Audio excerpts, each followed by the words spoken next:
Now keep that applause going, ladies and gentlemen, with the very funny, the hilarious Victoria Banner.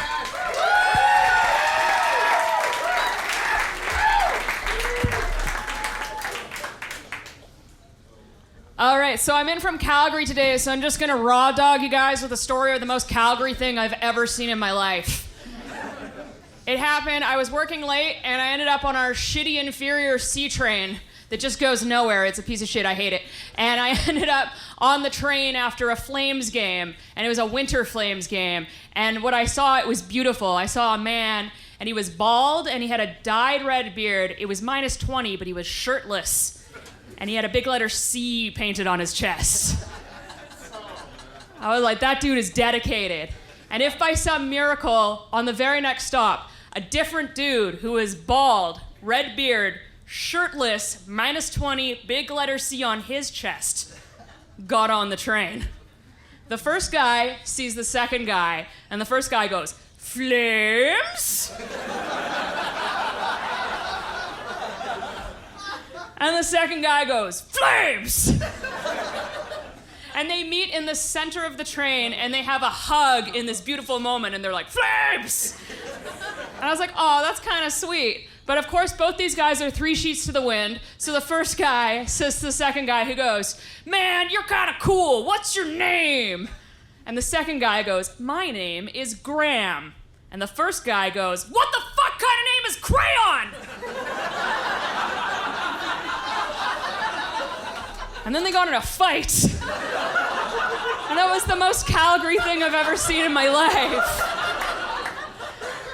Oh man, I'm glad you guys are a story crowd, because I'm gonna blow my set on another story, which is the title of this one's just called "One Time I Threw Up in My Car While Driving." That says, "The concern is an appropriate response. I wasn't drinking. It's because of my low self-esteem. I saw on Facebook one day that one of my random acquaintances, not a friend, acquaintance, was like, 'I need a ride from the airport.' And I said, 'Yes, because I'll do literally anything to make people like me.' So I say, 'I'll pick you up from the airport.' And they say, 'Good, see you at 5 a.m. Which means I had to get up at 4 a.m. So I get up at 4 a.m. and I'm tired, I'm sleepy, so I make the opposite of the breakfast of champions, which is just green tea and a grapefruit fruit cup with nothing but grapefruit in it. And I was too sleepy to know that's fucking disgusting. And I'm telling you, the audience, what I was eating, because this is a story that involves throw up later. So you need to know, swirling around my tum-tum is like a Garbage Pail Kids color palette. Anyway, so I get into my car, which is a 2006 Toyota Corolla, just in case I was giving anyone the impression I'm successful. And I actually call it the Corollas Royce to make myself feel better. Actually, no, what I do to make myself feel better while driving my car is I actually say the word Toyota Corolla, but in the Dodge truck voice. It works like this. "Toyota Corolla! You're a man who needs to take his cat to the vet. Put it in a Toyota Corolla. 4x4, heavy duty, front wheel drive, Toyota Corolla. You're a man whose girlfriend just broke up with him. You need to get your microwave back to your mom's house. With the Toyota Corolla front seat towing capacity, you can move your shit in as little as 3 moves. Toyota Corolla, it's definitely a car."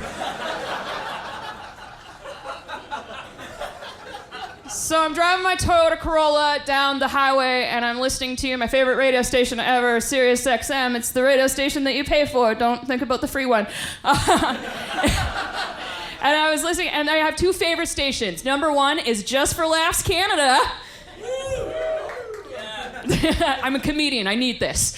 And then number 2 is the Alternative Nation station, right? I don't know if you can tell by my lesbian haircut, but I fucking love that shit. Eat it all up.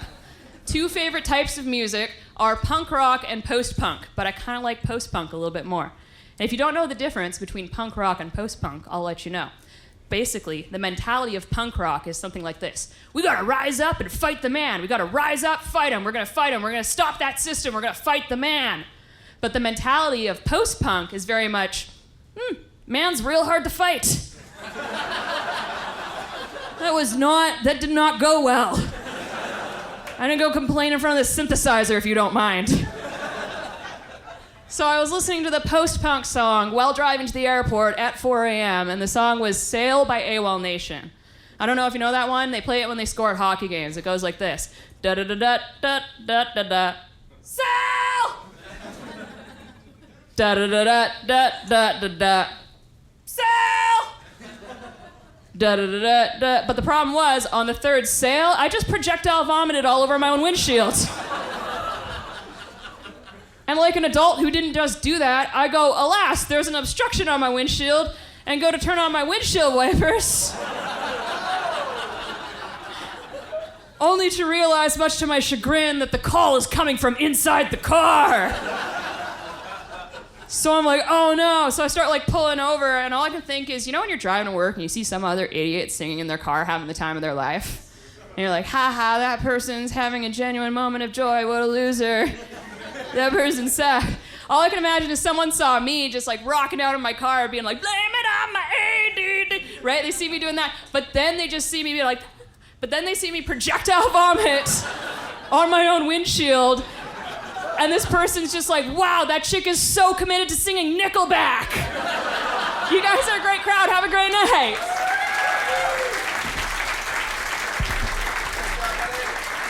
Victoria Banner, ladies and gentlemen.